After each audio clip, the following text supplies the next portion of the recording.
Hello student, कैसे हैं आप सभी लोग। आई होप आप लोग अच्छे होंगे, पढ़ाई कर रहे होंगे। तो फ्रेंड्स, आज के इस वीडियो में हम प्रश्नावली 10.2 की क्वेश्चन नंबर 12 और 13 को इस वीडियो में हम कवर करेंगे। इसके पहले के जितने भी क्वेश्चन हैं हमने कवर करा दिया है। तो अगर आपने उस क्वेश्चन को नहीं देखा या आप इसके पहले के चैप्टर नहीं देखें तो आप चैनल के प्लेलिस्ट में जाकर आप इसके पहले की वीडियो देख लीजिएगा। अगर आपको वहाँ नहीं मिलता है तो आपको हम डिस्क्रिप्शन बॉक्स में लिंक दे देंगे, आप वहाँ से देख लीजिएगा। तो चलिए फ्रेंड्स, वीडियो को स्टार्ट करते हैं। तो फ्रेंड्स, ये जो क्वेश्चन नंबर आपका 12 दिया गया है, इसमें देखिए, इसको पढ़ते हैं। इसमें ये जो क्वेश्चन आपका दिया गया है, इसमें ये देखिए फिगर भी बना है। तो इसी के हेल्प से हम फिगर को समझेंगे। इसमें दिया गया है कि 4 सेंटीमीटर त्रिज्या वाले एक वृत्त के परिघत एक त्रिभुज ABC, मतलब जो ये वृत्त है ये 4 सेंटीमीटर त्रिज्या का है, मतलब इसकी त्रिज्या 4 सेंटीमीटर है और इसके परिघत ABC एक त्रिभुज बनाया गया है। तो इसमें कह रहा है आगे कि रेखाखंड BD और CD देखते हैं, ये BD और CD हैं, जिनमें स्पर्श बिंदु D द्वारा BC विभाजित है। मतलब ये जो BC है, स्पर्श बिंदु ये जो D है, इसके द्वारा BC को विभाजित किया गया है, मतलब दो भागों में, CD और BD में। इसके आगे कह रहा है कि लंबाई क्रमशः 8 सेंटीमीटर और 6 सेंटीमीटर है। तो देखिए, ये 8 सेंटीमीटर है और ये 6 सेंटीमीटर है। तो हमें ज्ञात क्या करना है, इसमें भुजाएं AB और AC ज्ञात करना है। मतलब कि आप देख सकते हैं इसमें कि हमें AB और AC को ज्ञात करना है। तो फ्रेंड्स, आप इसके पहले के क्वेश्चन में देख चुके हैं कि ये क्या है, वृत्त से बाहर कोई बिंदु है, उससे स्पर्श रेखा गई है। तो जब एक बिंदु से जब स्पर्श रेखा को खींचते हैं यहाँ पर, तो ये जो यहाँ से यहाँ तक है और यहाँ से यहाँ तक की दूरी आपकी बराबर होती है। ये प्रमेय 10.2 है आपकी। उसी प्रकार इसमें भी है, एक बिंदु से स्पर्श रेखा ये खींचा गया, इधर ये खींचा गया है, तो ये दोनों आपका बराबर होगा। उसी प्रकार इसमें भी होगा। तो चलिए फ्रेंड्स, इसको हम फिगर को बना लेते हैं पहले। तो फ्रेंड्स, यहाँ पर आप देख सकते हैं हमने फिगर बना लिया है। इसमें आपका त्रिभुज ABC है और एक वृत्त है। यहाँ पर ये त्रिज्या आपका कितना है, 4 सेंटीमीटर है। तो इसको हम लिख लेते हैं यहाँ पर। तो जो दिया है, तो यहाँ पर देखिए 4 सेंटीमीटर त्रिज्या का एक वृत्त है, उसके परिघत ABC एक त्रिभुज खींचा गया है और उसमें आपका CD दिया गया है 6 सेंटीमीटर, BD दिया गया है 8 सेंटीमीटर। हमें ज्ञात क्या करना है, AC तथा BD, मतलब AC और BD को हमें ज्ञात करना है। तो फ्रेंड्स, इसको, ये जो क्वेश्चन है ये थोड़ा लॉन्ग है, तो इसमें आप लोग बोर नहीं होइएगा। तो देखिए फ्रेंड्स, इसमें हमें कुछ रचना करना पड़ेगा। तो इसको हम रचना करते हैं। तो रचना करने से पहले इसमें आप ये समझिए, इस बिंदु से इसमें स्पर्श रेखा खींचा गया है, इसी बिंदु से यहाँ खींचा गया, तो एक बिंदु आपका यहाँ होगा, एक बिंदु यहाँ पर होगा, स्पर्श बिंदु है ये। तो ये जो 6 सेंटीमीटर है, तो ये भी आपका 6 सेंटीमीटर होगा यहाँ तक। उसके बाद जब ये 8 सेंटीमीटर है तो ये भी 8 सेंटीमीटर होगा। एक बिंदु से जब एक वृत्त पर स्पर्श रेखा खींचते हैं तो उसकी स्पर्श रेखा की जो लंबाई होती है वो बराबर होता है, मतलब कि BD बराबर होगा। तो चलिए यहाँ पर थोड़ा नाम दे देते हैं। यहाँ पर D है तो यहाँ पर हम लिख देते हैं PQ, नेम दे दिए। ये आपका O है, सेंटर। इतना हो गया। तो देखिए, ये 6 सेंटीमीटर, ये 8 सेंटीमीटर है, तो ये भी 8, ये भी 8। लेकिन हमें ज्ञात क्या करना है, ये समझिए, हमें AC ज्ञात करना है। लेकिन हमें देखिए, ये PC पता है कितना है, 6 सेंटीमीटर, लेकिन हमें ये नहीं पता है, मतलब AP नहीं पता है, ना तो AQ पता है। अगर हमें AP और AQ पता चल जाए तो इसी में हम ऐड कर AB और AC ज्ञात कर लेंगे। तो इसको हम कैसे ज्ञात करेंगे, ये समझिए। तो यहाँ पर आप देख सकते हैं, ये बिंदु है, यहाँ से ये स्पर्श रेखा ड्रा किया गया है, यहाँ से इसको स्पर्श रेखा खींचा गया है। कहने का मतलब इसी बिंदु से ये भी स्पर्श रेखा, मतलब AP खींचा गया और AQ खींचा गया है। तो ये क्या होगा, AP और AQ दोनों बराबर होगा। तो यहाँ पर हम मान लेते हैं ये यक्स है, ये भी यक्स है। दोनों बराबर क्यों होगा, ये पता चल गया हमें, क्योंकि एक ही बिंदु से स्पर्श रेखा खींचा गया है, एक ही वृत्त पर खींचा गया है। तो ये दोनों, ये जितना होगा उतना ये भी होगा। इतना हो गया। अब इसमें आपको रचना करना पड़ेगा। तो यहाँ पर देखिए, रचना हम कैसे करेंगे, यहाँ से आपको यहाँ तक मिलाना पड़ेगा, इसको यहाँ से मिलाना है। तो चलिए इसको मिला देते हैं यहाँ से, ये हो गया। और इसको देखिए यहाँ से मिलाते हैं, ये हो गया। और इसको यहाँ से मिलाएंगे, तो आप देख सकते हैं फ्रेंड्स, जब इसको हमने ड्रा किया यहाँ से, तो उसके बाद जैसे इसमें ये देखिए ये क्या है, लंब है, तो उसी तरह इसमें भी लंब ड्रा कर लीजिए। ऐसे ये इसमें भी ड्रा करेंगे। अब देखिए इतना तो हमने ड्रा कर लिया। अब इसको क्यों ड्रा किए, देखिए यहाँ पर क्या हमें त्रिभुज मिलेगा AOC, एक त्रिभुज ये वाला मिल गया, ये इतना यहाँ से, दूसरा त्रिभुज हमें ये वाला इतना मिल गया, और तीसरा त्रिभुज हमें ये बड़ा सा मिल गया। आप देख सकते हैं यहाँ पर छोटा त्रिभुज दिख रहा है, 1 2 3 ऐसे ऐसे बहुत सारे छोटे, इससे हमें नहीं मतलब है, हमें ये इतना बड़ा मतलब जिसमें 2 त्रिभुज है, ये देखिए हमें ये वाला त्रिभुज लेना है, ये वाला त्रिभुज लेना है, और उसके बाद ये वाला त्रिभुज लेना है। तो इसमें देखिए हम क्या करेंगे, जो अभी तक हमने इसमें रचना किया है उसको हम यहाँ पर पहले लिख लेते हैं। तो यहाँ पर लिखेंगे रचना OA, ये देखिए OA, OC और OB, OA OC तथा OB को मिलाया।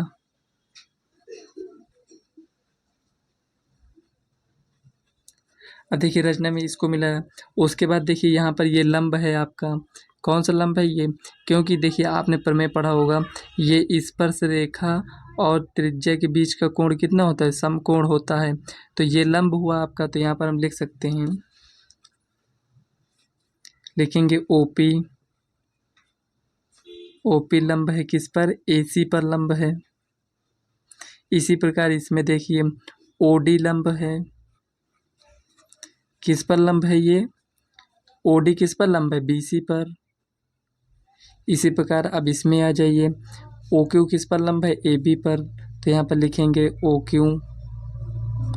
लंब है AB पर। ये हो गया।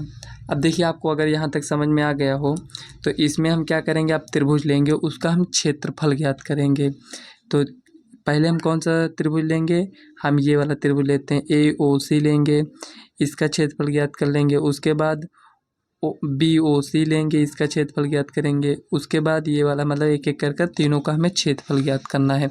तो चलिए हम तीनों का क्षेत्रफल ज्ञात कर लेते हैं। यहाँ पर लिखेंगे त्रिभुज AOC का क्षेत्रफल।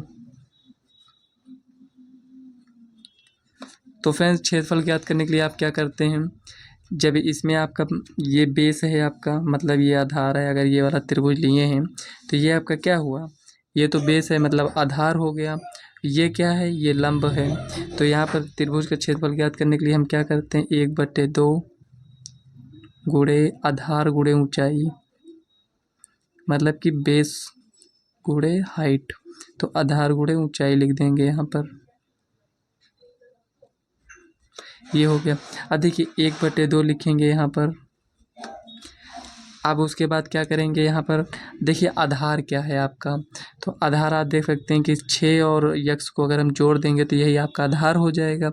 और हाइट कितना है, तो ये तो वृत्त की त्रिज्या है ना, तो जब ये 4 सेंटीमीटर तो ये भी 4 सेंटीमीटर आपका होगा, ये भी 4 सेंटीमीटर होगा। तो आधार कितना है 6 + यक्स, और हाइट कितना है 4 सेंटीमीटर, तो उसी को यहाँ पर लिख देंगे, लिखेंगे आधार 6 + यक्स, इसको एक ब्रैकेट में इंटू ऊंचाई कितना है 4, इसको 2 से डिवाइड हुआ तो कितना हुआ 2, ब्रैकेट में 6 + यक्स, ये हो गया। तो फ्रेंड्स पहली बार हो सकता है आपको ये थोड़ा डिफ़िकल्ट लगे, लेकिन ये उतना डिफ़िकल्ट है नहीं। जब आप एक बार इसको सॉल्व कर लेंगे तो खुद ही आपको समझ में आने लगेगा। ये हो गया। आप त्रिभुज का क्षेत्रफल कौन सा ज्ञात करेंगे, तो यहाँ समझिए। अब देखिए त्रिभुज BOC का क्षेत्रफल ज्ञात करते हैं। तो यहाँ पर लिखेंगे त्रिभुज BOC का क्षेत्रफल। तो यहाँ पर देखिए फ्रेंड डायरेक्ट लिख देते हैं 1/2। बेस कितना है यहाँ पर आप समझिए, ये देखिए बेस कितना है, दोनों को ऐड करेंगे तो 8 और 6 को ऐड करेंगे तो 14 आएगा। तो यहाँ पर लिख देंगे। हाइट कितना है 4 ही रहेगा, तो 2 से डिवाइड करेंगे 2, 14 दूनी 28, ये हो गया। तो देखिए ये कितना है, ये cm² होगा आपका, यहाँ पर भी आप लगा दीजिए cm²।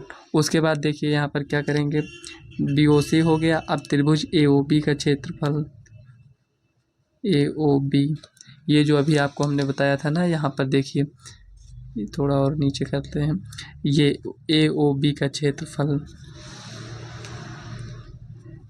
त्रिभुज AOB का क्षेत्रफल 1/2 गुणे, इसमें क्या होगा 8 + x, हाइट तो उतना ही रहेगा, तो 2 दूनी 4 = यहाँ पर देखिए कितना है 2 ब्रैकेट में 8 + x, ये इतना आ गया। तो फ्रेंड्स देखिए यहाँ पर आपका त्रिभुज, तीनों का त्रिभुज के क्षेत्रफल ज्ञात हो गया है। आप इसमें देख सकते हैं कि ये जो त्रिभुज के क्षेत्रफल मतलब ये इतना क्षेत्रफल है, मतलब ये पूरा भाग और ये पूरा भाग और ये पूरा भाग।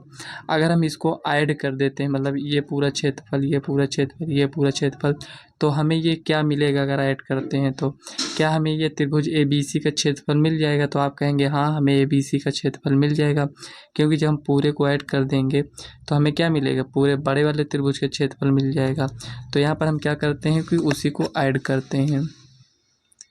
क्या करें, इसमें हम समीकरण इसको मान लेते हैं, यहाँ पर समीकरण 1, इसको समीकरण 2 मान लेते हैं, और ये आपका समीकरण 3 हो गया।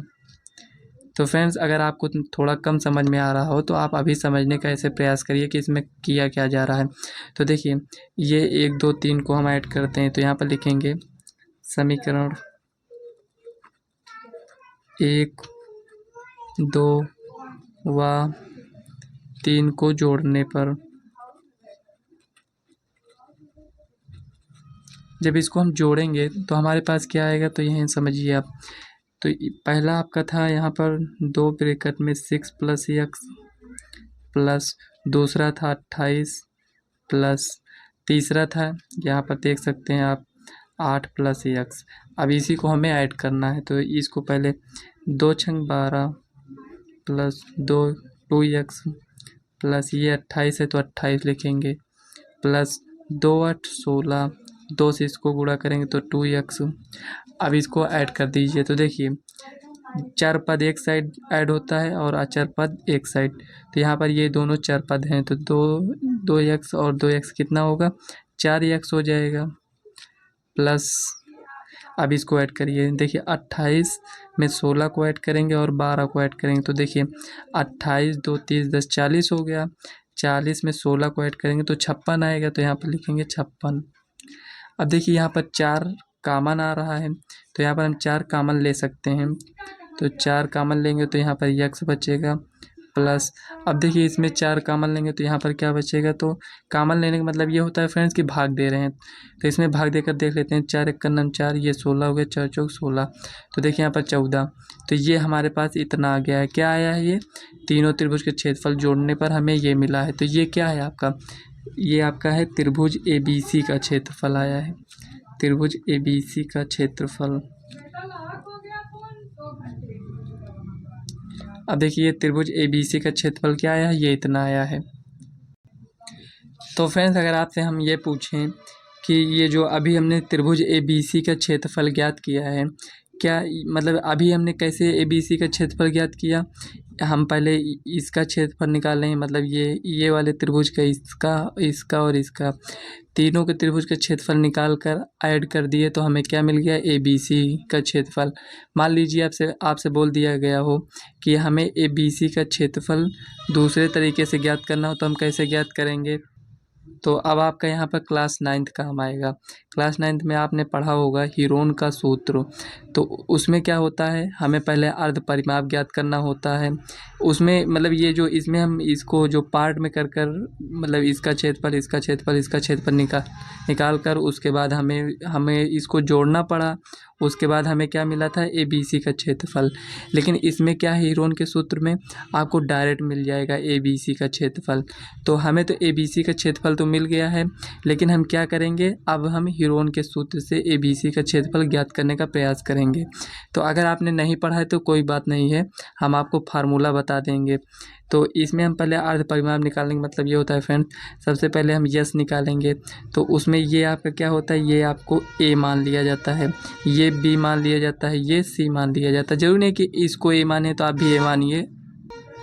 A मतलब कि ये भुजा की लंबाई, इसको A मान लेंगे, इसको B, इसको C, मतलब जितना भुजा की लंबाई दिया गया हो, तो A B C ये हो गया। तो यहाँ पर हम यस निकालने के लिए क्या करेंगे, सबको ऐड कर 2 से भाग दे देंगे। तो फ्रेंड्स यहाँ पर हम सबसे पहले क्या करेंगे, हमें ए ज्ञात करना पड़ेगा। ए क्या दिया गया, ए आपका 6 + x है और बी आपका दिया गया है यहाँ पर 8 + x। तो फ्रेंड्स यहाँ पर देखिए, यहाँ पर बी आपका दिया गया है 8 + x और सी दिया गया है 8 + 6 ये दिया गया है। तो यहाँ पर देखिए ये इतना, इसको तो ये इसको ऐड करके यहाँ पर 14 आ जाएगा। अब हमें क्या ज्ञात करना है, यस ज्ञात करना है। ये आपका यस जो ज्ञात करेंगे ये आपका अर्ध परिमाप होगा, तो a + b + c बटे 2। अब देखिए इस equal to A B C हम लिख लेंगे यहाँ पर, तो 6 + x + 8 + x + 14/2 ये हो गया। अब सभी को ऐड कर लेते हैं, तो यहाँ पर देखिए 14 6 20 8 28 प्लस x 2 बार है तो 2x बटे 2 बराबर यस। यहाँ पर हमारे पास क्या आया, यस बराबर ये इतना आ गया है। तो यस बराबर इसमें से 2 कॉमन लेते हैं, तो यहाँ पर क्या आ जाएगा 14 प्लस इसमें से 2 ये भी जब कॉमन ले लिए तो 2 हट गया, यहाँ पर आ गया, तो यहाँ पर क्या बचा x बटे 2। यहाँ से ये डिवाइड से मतलब ये 2 से 2 कैंसिल हो जाएगा, तो 14 + x। तो यस बराबर क्या आया, ये आ गया। तो हमें क्या ज्ञात करना है फ्रेंड्स, हमें त्रिभुज का क्षेत्रफल ज्ञात करना है, मतलब कि ABC का क्षेत्रफल ज्ञात करना है। तो यहाँ पर हम क्या करेंगे, त्रिभुज ABC का क्षेत्रफल ज्ञात करेंगे। यहाँ पर लिखेंगे त्रिभुज ABC का क्षेत्रफल। हमने उस तरीके से ज्ञात किया था, अब इसको हम इस तरीके से ज्ञात करेंगे हीरोन के फार्मूले से। ये आपका हीरोन का सूत्र है। तो ABC का क्षेत्रफल ज्ञात करने में क्या है, रूट लगाते हैं, उसके बाद यस लिखते हैं, हर बार यस यस लिखते हैं, ऐसे ऐसे यस लिख दिए, माइनस लगाएंगे सब में, यहाँ पर ए लिखेंगे, बी लिखेंगे, सी लिखेंगे, ये हो गया। ब्रैकेट बंद कर दीजिए। अब ये इस टाइप से ये आपका फार्मूला बन गया।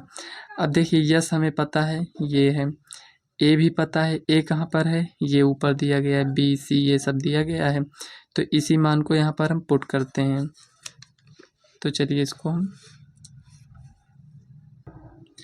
तो देखिए फ्रेंड्स यस का मान रखेंगे, यहाँ पर लिखेंगे यस का 14 + x दिया गया है एक ब्रैकेट में। उसके बाद देखिए यस कितना है, 14 + x है। देखिए ए का मान कितना दिया गया है, 6 + x दिया गया है, तो यहाँ पर माइनस है, तो -6 - x ये हो जाएगा। उसके बाद यस का मान ये 14 + x है, यहाँ माइनस है, तो ये जो आपका बी का मान है यहाँ पर देख सकते हैं, ये भी माइनस हो जाएगा, तो -8 - x और यस -c है, तो यहाँ पर 14 + x लिखेंगे।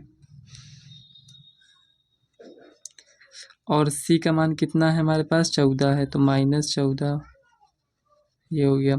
यहाँ पर अंडर रूट लगा देंगे, ये हो गया। अब इसको सॉल्व करते हैं, तो यहाँ पर 14 + x है, तो पहले रूट लगा लेते हैं यहाँ पर, ये हो गया। अब देखिए इसको सॉल्व करते हैं, तो इससे ये कैंसिल, तो 14 में से 6 गया 8 इंटू, अब इसको देखिए यहाँ पर ये x से x कैंसिल, 14 में से 8 गया 6 ये हो गया। अब उसके बाद यहाँ पर देखिए 14 से ये कैंसिल, तो यहाँ पर क्या बचा, x बचा, ये इतना हो गया।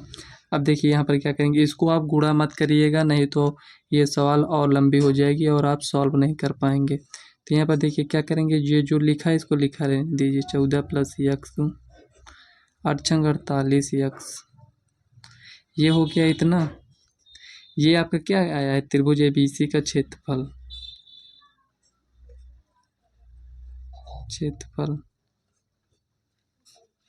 ये जो इतना आया है त्रिभुज ABC का क्षेत्रफल। अभी जो आपने त्रिभुज ABC का क्षेत्रफल ज्ञात किया है उसे हम यहाँ पर लिखते हैं, क्योंकि त्रिभुज ABC का क्षेत्रफल ये जितना है और जो त्रिभुज ABC का क्षेत्रफल आया है तो दोनों बराबर होंगे। तो यहाँ पर त्रिभुज ABC का क्षेत्रफल लिखेंगे जो अभी इसके पहले हमने ज्ञात किया था।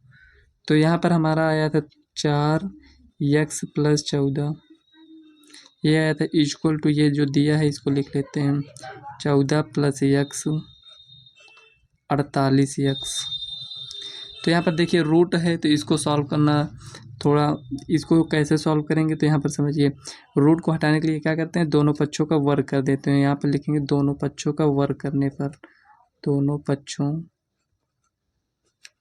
का वर्ग करने पर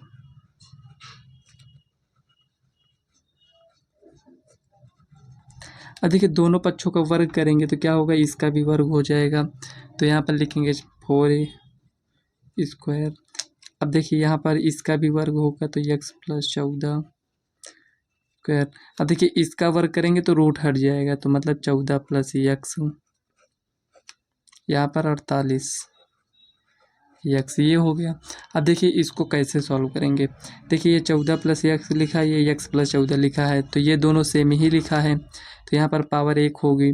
तो जब ये इससे अगर हम डिवाइड करें, मतलब ये इसको अगर इधर भेज दें तो इससे ये कैंसिल हो जाएगा, मतलब ये से ये कैंसिल हो जाएगा, बचेगा क्या यहाँ पर 4 × 16 x + 14 = 48x। यहाँ तक आपको समझ में आया। इसको जो देखिए मान लीजिए ये 14 + x लिखा है, तो इसको जब इधर लाएंगे तो ये बट्टे में हो जाएगा। तो यहाँ 1 था, तो यहाँ अगर इसको ऊपर लेकर आएंगे तो 2 में -1 करेंगे तो 1 हो जाएगा यहाँ पर। तो 1 का मतलब ये हुआ कि यही इतना लिख देंगे दोबारा, तो x + 14 ये 48x हो गया। तो देखिए इसको डिवाइड करेंगे तो 16 × 3 = 48, तो ये लिखा है x + 14 = यहाँ पर कितना आया 3x। अब देखिए इसको इधर लेकर आएंगे तो ये हो जाएगा 14 = 3x - x। अब देखिए यहाँ पर 14 = 3x में से x जाएगा तो 2x, 2 से इसको डिवाइड करेंगे तो 7, तो x बराबर क्या आया हमारे पास 7। तो अभी तक हमने आपसे क्या बोला था, यही x का मान ज्ञात हो जाए तो जो हमें भुजा ज्ञात करनी थी वो हमें ज्ञात हो जाएगा। तो अब हमें x का मान ज्ञात हो चुका है, तो उस भुजा की लंबाई हम ज्ञात कर सकते हैं। तो फ्रेंड्स यहाँ पर आप देख सकते हैं कि हमें ज्ञात क्या करना था, AC और BD, मतलब AC और BD ज्ञात करना था। तो AC ज्ञात करने के लिए हम क्या करेंगे, 6 में x को ऐड कर देंगे, इसमें 8 में x को ऐड करेंगे तो AB मिलेगा, और 6 में x को ऐड करेंगे तो हमें AC मिल जाएगा। ये आपको समझ में आया। तो AC और BD ज्ञात करने के लिए हम क्या करेंगे, जो दिया गया है उसमें x को ऐड कर देना है, तो उसी को हम लिखेंगे। तो नहीं तो अगर आप इस प्रकार लिखना चाहते हैं, AC अगर हमें ज्ञात करना है तो हम क्या लिख सकते हैं, AP + CP लिख सकते हैं, और AB ज्ञात करना है तो AQ + BQ लिख सकते हैं। तो चलिए पहले इसको लिख देते हैं। तो यहाँ पर लिखेंगे AC बराबर AP + CP। अब देखिए AC हमें ज्ञात करना है, तो AP कितना है, x है, और CP कितना है, ये 6 है। तो x हमारे पास 7 आया, +6 = 13। तो AC हमारे पास 13 सेंटीमीटर आ गया। अब हमें क्या ज्ञात करना है, AB ज्ञात करना है। तो यहाँ पर आपका है AQ + BQ। ये देखिए AQ कितना है, x, प्लस BQ कितना है 8। तो ये कितना है आपका, x कितना आया है 7 आया है, +8 = 8 × 7 = 15 सेंटीमीटर। तो फ्रेंड्स यहाँ पर AC बराबर 13 सेंटीमीटर, AB बराबर 15 सेंटीमीटर। तो यही आपका फाइनल आंसर हो जाएगा। तो फ्रेंड्स हम आशा करते हैं आपको ये समझ में आया होगा। फ्रेंड्स यदि आपको कोई भी डाउट हो तो आप कमेंट करके पूछ सकते हैं। तो चलिए नेक्स्ट क्वेश्चन देख लेते हैं क्या दिया गया है। तो फ्रेंड्स यहाँ पर देखिए 13 नंबर क्वेश्चन में इसमें दिया गया है, सिद्ध कीजिए कि वृत्त के परिगत बनी चतुर्भुज की आमने सामने की भुजाएं केंद्र पर संपूरक कोण आंतरित करती हैं। तो कहने का मतलब फ्रेंड्स इसमें हमें क्या करना है, एक वृत्त बनाना है, उसके परिगत हमें एक चतुर्भुज बना लेना है, और कह रहा है उसके जो आमने सामने की भुजाएं होती हैं केंद्र पर संपूरक कोण बनाती है। मतलब ये संपूरक कोण किसे कहेंगे, जब दो कोणों का योग 180 हो जाए तो उसे हम संपूरक कोण कहते हैं, और जब दो कोणों का योग 90 हो जाए तो हम उसे पूरक कोण कहते हैं। इतना समझ में है। तो इसमें चलिए इसमें जो कह रहा है उसे हम फिगर ड्रा कर लेते हैं, क्योंकि इसमें इसके पहले वाले क्वेश्चन में हमें आकृति दिया गया था लेकिन इसमें नहीं दिया गया है, तो इसे आपको अपने तरफ से बनाना पड़ेगा। तो फ्रेंड्स यहाँ पर देख सकते हैं हमने फिगर को ड्रा कर लिया है। यहाँ पर आप देखिए क्या है, यहाँ पर एक वृत्त बनाया हमने, उसमें एक चतुर्भुज बना दिया है, उसके परिगत मतलब यहाँ पर टच होना चाहिए, इस प्रकार से आपको बना लेना है एक चतुर्भुज। हमें क्या दिखाना है कि ये जो आमने सामने भुजा मतलब कि ये जो ए बी और सी डी है केंद्र पर संपूरक कोण अंकित करते हैं। चाहे आप ए बी और सी डी का दिखा सकते हैं या ए डी और बी सी का दिखा सकते हैं, वो आपके ऊपर है आप कौन सा दिखाते हैं। तो लेकिन हमें इसे दिखाने के लिए हमें क्या करना पड़ेगा, हमें इसमें रचना करना पड़ेगा, मतलब ए से सी को और बी को डी को मिलाना है, मतलब बी से डी को मिलाना है। तो चलिए इसको मिला लेते हैं पहले। तो देखिए फ्रेंड्स, यहाँ पर हमने इसको मिला लिया। उसके बाद क्या करेंगे, इस बिंदु से इस बिंदु को मिलाएंगे, इस बिंदु से यहाँ इसको सभी को मिलाना है। तो चलिए इसको यहाँ से मिला लेते हैं। तो यहाँ से हमने इसको यहाँ से ये मिला लिया, उसके बाद इसको यहाँ से मिलाना है, उसके बाद यहाँ से यहाँ मिलाएंगे, यहाँ से यहाँ आपको मिला लेना है। लेकिन हमें इसमें क्या करना है कि हमें आमने सामने की भुजाएं संपूरक कोण बनाती है, मतलब कि ये जो ए ओ बी है ये इतना कोण और ये इतना कोण मिलाकर 180 दिखाना है। तो हम यहाँ पर क्या करते हैं, इसको 1 2 3 4 5 6 7 8 इस प्रकार से हम इसको नेम दे दिए हैं। तो यहाँ पर नेम देने से फ्रेंड्स ये रहता है कि इसको हमें बार बार नहीं लिखना पड़ता है, मतलब जैसे हमें ज्ञात करना है, इसको चलिए नेम दे देते हैं पहले पी क्यू आर यस, ये हो गया। अब देखिए फ्रेंड, नेम देने से ये होता है कि ये जो एक लिख रहे हैं तो यहाँ पर हमें क्या लिखना पड़ेगा, ए ओ पी, ये आपका ओ है केंद्र जो है, ए ओ पी, और उसके बाद क्या लिखेंगे पी ओ बी। इसको लिखने से अच्छा है हमें 1 2 इसको लिख देंगे तो हमारा टाइम बचेगा इससे, तो इसलिए इसको नेम दे दिया जाता है 1 2 3 4। अब इसमें क्या करेंगे, हमें एक त्रिभुज को इसमें 2 त्रिभुज को लेकर सर्वांग दिखाना पड़ेगा। ऐसा क्यों करेंगे, क्योंकि हमें ये दोनों मतलब ये एंगल 1 2 और 5 6 यही तो है ना, कि इसको और इसको लेकर हमें क्या दिखाना है, संपूरक कोण होना चाहिए दोनों कोणों का योग।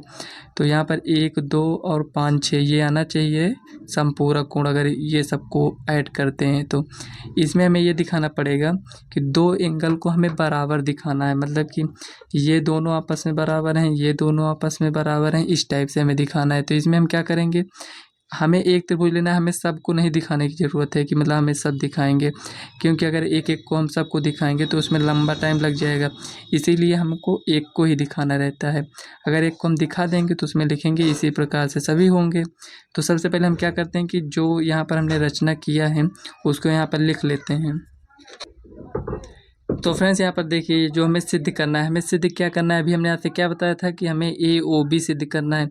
तो ए ओ बी में क्या कौन सा कोण आ रहा है, 1 और 2 आ रहा है, और हमने यहाँ पर सी ओ डी मतलब आमने सामने की भुजा के में जो ये केंद्र पर आंतरिक कोण है इसी को हमें संपूरक दिखाना है। तो इसमें 1 2 और 5 6 मतलब ये कोणों का योग मिलाकर हमारे पास कितना आना चाहिए, 180 आना चाहिए। जो आप सोच रहे होंगे कि दो कोणों का योग 180, तो इसमें तो 4 कोण हो गया, ये आपको नहीं देखना है। हम इसको चाहें तो इसको और भाग में डिवाइड कर सकते हैं, इससे मतलब नहीं है, लेकिन हमें मेन फोकस क्या है हमारा है कि यहाँ पर ए ओ बी जो है ये आपका एक कोण हो गया, सी ओ डी जो है ये आपका एक कोण हो गया, उसके बीच में कितने भाग हैं उससे हमें नहीं मतलब है। तो यहाँ पर देखिए ये हमें 180 इसके बराबर हमें 180 इसी को हमें सिद्ध करना है। तो यहाँ पर हमने रचना क्या किया है, रचना में ए से सी को मिलाया, ए से सी को मिलाया तथा बी से डी को मिलाया, डी को मिलाया। उसके बाद हमने क्या किया है, ये लंब को मिला दिए हैं। तो यहाँ पर आप लिखना चाहें तो लिख सकते हैं। यहाँ पर क्या गया कि ये जो ओ एफ लंब है किस पर है, ए डी पर है, तो यहाँ पर लिख देंगे ओ एफ लंब ए डी, और ओ आर लंब है सी डी पर, इसी प्रकार ओ क्यू लंब है बी सी पर, और ओ पी लंब है ए बी पर। ये हो गया। आप इसको लिख भी सकते हैं, नहीं भी लिखेंगे तो कोई प्रॉब्लम नहीं होगी, आपको समझाने के लिए हम इसको इतना लिख दे रहे हैं। तो फ्रेंड्स अभी हमने आपको क्या बताया कि हमें दो कोणों को बराबर दिखाना है, मतलब कि हम चाहे ये वाला दोनों त्रिभुज ले लें या ये दोनों या ये दोनों या ये दोनों। तो हम क्या करते हैं कि इसमें हम ये दोनों त्रिभुज को ले लेते हैं। यहाँ पर कौन कौन सा त्रिभुज है ये समझिए। यहाँ पर हमें ये त्रिभुज और ये त्रिभुज को लेना है, तो यहाँ पर नेम किस प्रकार लेंगे ये समझिए। देखिए ओ एस ए लेंगे और ओ पी ए लेंगे यहाँ पर। तो यहाँ पर लिखेंगे त्रिभुज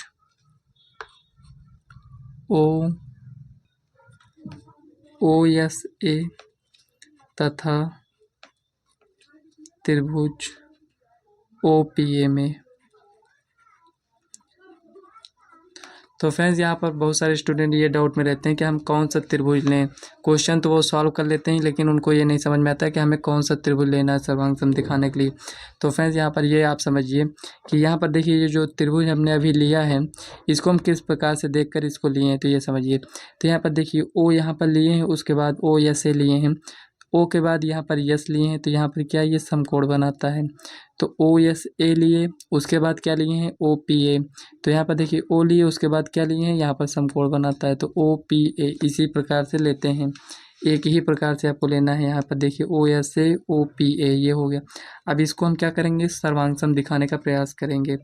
तो यहाँ पर सर्वांगसम कैसे दिखाएंगे, तो चलिए देखते हैं। यहाँ पर क्या ये आपका ए एस बराबर होगा ए पी के, तो ए एस बराबर होगा ए पी से। क्यों होगा, क्योंकि ये आपकी स्पर्श रेखा है। ये आपने कब पढ़ा था प्रमेय 10.2 में। उसके बाद ये दिखाएंगे ओ ए क्या है ये आपका दोनों त्रिभुज में है, तो ये आपका उभयनिष्ठ हो जाएगा।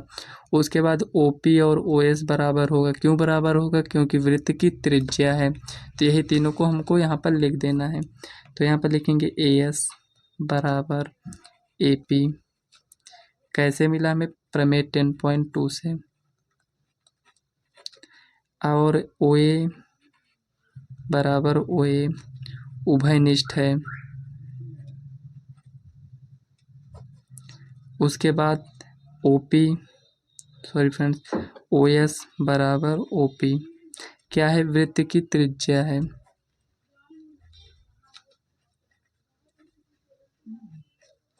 तो इतना आपको समझ में आया। तो यहाँ पर हम क्या लिख सकते हैं कि ये सर्वांगसम है त्रिभुज ओ एस से सर्वांगसम त्रिभुज ओ पी ए। तो जब ये आपको सर्वांगसम मिल गया तो यहाँ पर हम क्या दिखा सकते हैं, एंगल भी बराबर होगा। मतलब कि यहाँ पर एंगल 1 बराबर होगा किसके, एंगल 8। किस नियम से, सर्वांगसम मतलब सी पी सी टी से। और ये जो आपका सर्वांगसम आया ये किससे आया है, आपका यस यस यस से। इसमें सब में भुजा था तो यस यस यस सर्वांगसमता नियम से। तो एंगल 1 बराबर होगा एंगल 8 के। तो इसी प्रकार से एंगल 2 बराबर होगा एंगल 3 के। यहाँ पर आप समझिए थोड़ा देखिए, एंगल 2 बराबर एंगल 3, एंगल 4 बराबर एंगल 5, एंगल 6 बराबर एंगल 7। इसी प्रकार आपको शॉर्ट में लिख देना है, इससे आपका नंबर नहीं कटेगा। तो चलिए लिख देते हैं इसको। ये जो दिखाएं इसको सबसे पहले हम समीकरण 1 मान लेते हैं, उसके बाद लिखते हैं। तो फ्रेंड्स यहाँ पर लिखेंगे एंगल 2 बराबर एंगल 3, एंगल 4 बराबर एंगल 5 और एंगल 6 बराबर एंगल 7। ये हो गया। इसको हम समीकरण 2 मान लेते हैं। ये आपका समीकरण 2 हो गया। तो फ्रेंड्स ये जो हम एंगल माने हैं इससे हमारा क्या लाभ होगा ये आप समझिए। तो फ्रेंड्स यहाँ पर हम इसको इसलिए बराबर दिखाने का प्रयास किए हैं क्योंकि जब ये अगर एक दूसरे की ये बराबर हो जाएगा तो हमें ये आसानी से मिल जाएगा, इसीलिए।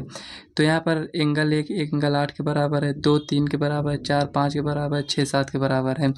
तो आपने पढ़ा है कि ये जो वृत्त के केंद्र है ये चारों ओर ये पूरा इतना ये कितने का कोण बनाता है, 360। तो ये 360 का कोण बनाता है। तो हम क्या करेंगे, सभी एंगल को जोड़ देंगे। यहाँ पर लिखेंगे वृत्त के परिधि पर, वृत्त के सॉरी फ्रेंड केंद्र पर, वृत्त के केंद्र पर बना कोण कितना होगा, angle 1 plus angle 2 plus angle 3 plus angle 4 plus angle 5 plus angle 6 plus angle 7 plus angle 8। तो इसको कहाँ तक लिखते जाएंगे, ये किसके बराबर होगा, 360। तो वृत्त के केंद्र पर कितने कोण बनता है 360। तो ये जो इतना लिखे हैं क्या इसको पूरा लिखे रहेंगे? नहीं, ऐसा नहीं करेंगे। हमें किस कोण की आवश्यकता है उसे हम देखेंगे। तो यहाँ पर देखिए एंगल हमें कौन कौन सा रखना है, 1 2 5 6 को हमें रखना है और सबको हटा देना है। तो 1 2 5 6, तो मतलब कि फ्रेंड्स हमें इसको रखना है, इसको रखना है, इसको रखना है, इसको रखना है। 3 की जगह पर हम क्या लिख सकते हैं? 2 लिख सकते हैं। तो यहाँ पर लिखेंगे एंगल 1 प्लस एंगल 2 तो लिखना ही है। एंगल 3 की जगह पर एंगल 2 लिख सकते हैं। यहाँ पर देखिए ये ऊपर एंगल 2 लिख सकते हैं क्योंकि बराबर है, तो एंगल 2 लिख देंगे। प्लस एंगल 4 को भी नहीं रखना है, तो एंगल 4 की जगह पर एंगल 5 लिख देंगे। प्लस एंगल 5 है तो एंगल 5 को लिखा रहने देंगे। उसके बाद देखिए एंगल 6 को हमें नहीं हटाना है, तो एंगल 6 पड़ा रहने दीजिए। एंगल 7 की जगह पर हम एंगल 6 लिख सकते हैं, तो एंगल 6 लिख देंगे। और एंगल 8 की जगह पर अभी आपने क्या पढ़ा था? एंगल 1 लिख सकते हैं, इक्वल टू 360। तो आप यहाँ पर देखेंगे कि 1 कितने बार है? 2 बार। 2 कितनी बार है? 2 बार। सभी 2 2 बार हैं। तो यहाँ पर हम लिखेंगे 2 ब्रैकेट में angle 1 plus angle 2 plus angle 5 plus angle 6 equal to 360। 2 से अगर हम डिवाइड करना चाहें तो यहाँ पर क्या आएगा? 180। तो हमें लाना क्या है? इसी को लाना था। तो angle 1 plus angle 2 plus angle 5 plus angle 6 बराबर 180। तो आप देख सकते हैं फ्रेंड्स, क्या ये हमारा आ चुका है? तो आप कहेंगे कि हमें यही लाना था, ये हमें मिल गया, तो ये क्वेश्चन आपका प्रूफ हो चुका है। इसी को हमें इतना लाना था। तो फ्रेंड्स अगर आपको इसी को दूसरे तरीके से लिखना है तो आप इस तरह लिख सकते हैं AOB प्लस एंगल COD। अगर आप देखिए एंगल AOB लिखेंगे तो 1 और 2 को हटा दीजिए, उसकी जगह पर आप क्या लिखेंगे? Angle AOB। और 5 6 को हटाकर आप क्या लिख सकते हैं? COD। लेकिन हमने स्टार्टिंग में ही इसको लिख दिया था, तो इसीलिए हमें इसको लाना था। तो ये आपका आ चुका है, तो वही आपका प्रूफ हो चुका है। तो फ्रेंड्स ये क्वेश्चन आपका कंप्लीट हो चुका है। क्वेश्चन भी फ्रेंड्स आपका कंप्लीट हो चुका है, और ये जो प्रश्नावली है 10.2 ये भी आपका कंप्लीट हो चुका है। इसके बाद आपका 11 नंबर का चैप्टर है। तो फ्रेंड्स उस चैप्टर को हम नेक्स्ट वीडियो में कवर करेंगे। तो फ्रेंड्स इस वीडियो को हम यहीं तक रखते हैं। अगर वीडियो आपको पसंद आए तो वीडियो को लाइक व चैनल को सब्सक्राइब कर लीजिएगा। यदि कोई भी आपको डाउट है क्वेश्चन से रिलेटेड तो आप कमेंट करके पूछ सकते हैं, और इस वीडियो को अपने फ्रेंड्स को ज़्यादा से ज़्यादा शेयर करिएगा। तो चलिए फ्रेंड्स मिलते हैं नेक्स्ट वीडियो में, तब तक के लिए बाय।